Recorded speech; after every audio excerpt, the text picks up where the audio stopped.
I'm Ryan within the Fast Lane. Tonight we're here with Tim Schumpe, the driver of the number 32 Superstock. Tim, you're from Wiegand, Indiana. Where's that? Well, actually, it's about 3.5 miles from here out in the country. Wiegand is actually a small community founded around the Wiegand Lutheran Church there. So okay, all right. We live about a mile from there. Okay. Okay, Tim, what's kept you busy during the off-season this year? Well, Ryan, I work in retail, so obviously this has been the busy time of the year. Mm-hmm. So I've been working a lot of hours at work. And I did get engaged this fall to my fiancee Carol, so we're looking forward to a wedding next June. So okay, good deal. You guys set a date yet? Well, not exactly. We're working through some stuff, trying to get it arranged so all of our families can be here and stuff. So and I'm sure you being a race car driver, you're probably just waiting on the schedules to come out. Well, it's not out yet, so we're going to have to move beyond that and just set a date and go with it. So. Right. Okay, Tim, what got you started in racing? Well, I tell you, actually, I got my first experience with racing. I worked with Jim Ruddick years ago, and back in the mid-'80s, he was running a late model, and I would help him in the pits. And we raced, mainly Bloomington, Brownstown, and Scottsburg at the time. So, okay. And then about that time in the mid-'80s, Brownstown came out with, or actually, a lot of the tracks around here came out with the Bomber Enduros. Basically, what you did there was you took a regular passenger car and you knocked the glass out of it, and you welded one hoop in for a rollover protection, and you went out. My dad just happened to have a '69 Buick Electra two-door, long as a yacht. This thing was. And it had some problems with oil pressure at idle, so he hadn't driven it for a couple years. So I asked him if me and a couple of buddies of mine could take that out and race it. So we did.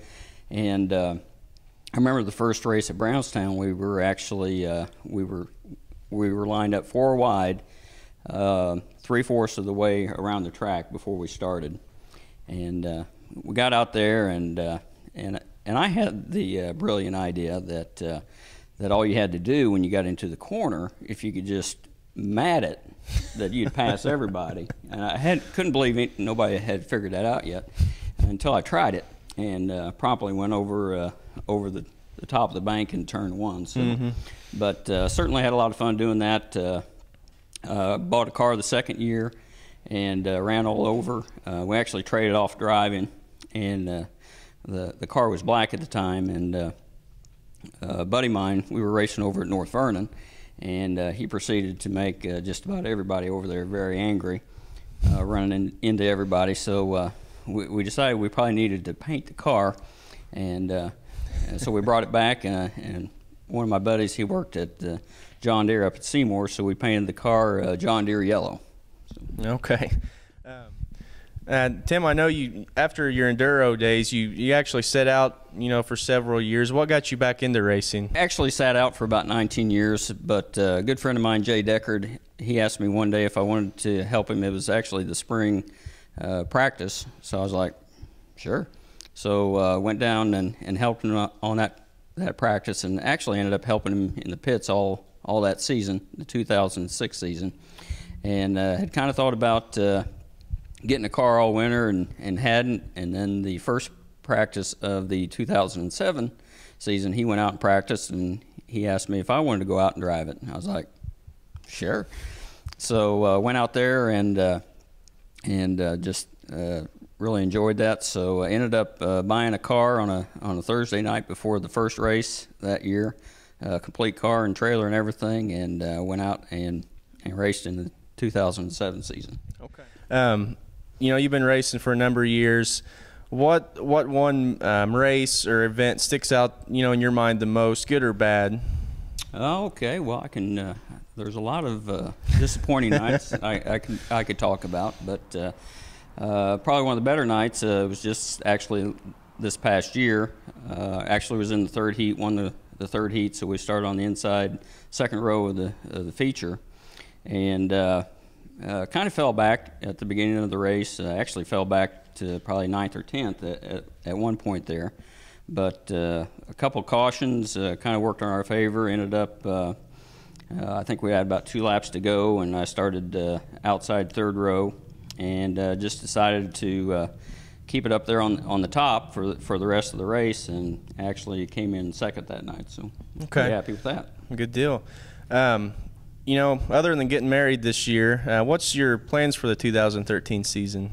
Well, obviously want to run as much as you can. Pretty excited about having a track over at North Vernon. It sounds like they got some things going on over there, and certainly would like to try that out over there and see how that track is. But it sounds like we're going to have quite a few more racing options this year if we want to race. Right. Certainly had some dry spells over the last couple of years, and it'll be good to have options to race. Yeah, definitely. You know, who helps you each and every week and get you to the track? Well, I tell you, a lot of the work I actually do myself. I know that, you know, if you know Joe Miller, he helps me out some, and certainly Larry Boer, if I need a hand with something, he's willing to help out. Okay. As far as sponsors go, who you got to thank? Well, certainly want to thank K&H Construction for their support. Bill's Tire Supply. If you don't know Billy Neal, he has a small tire shop, and he lets me use his tire changer anytime I want to. I just go down there and turn the lights on and go to work. So. Okay. Well, Tim, we wish you the best of luck in the 2013 season, and you know, hopefully we get to talk to you in Victory Lane this year. I appreciate that. Thanks.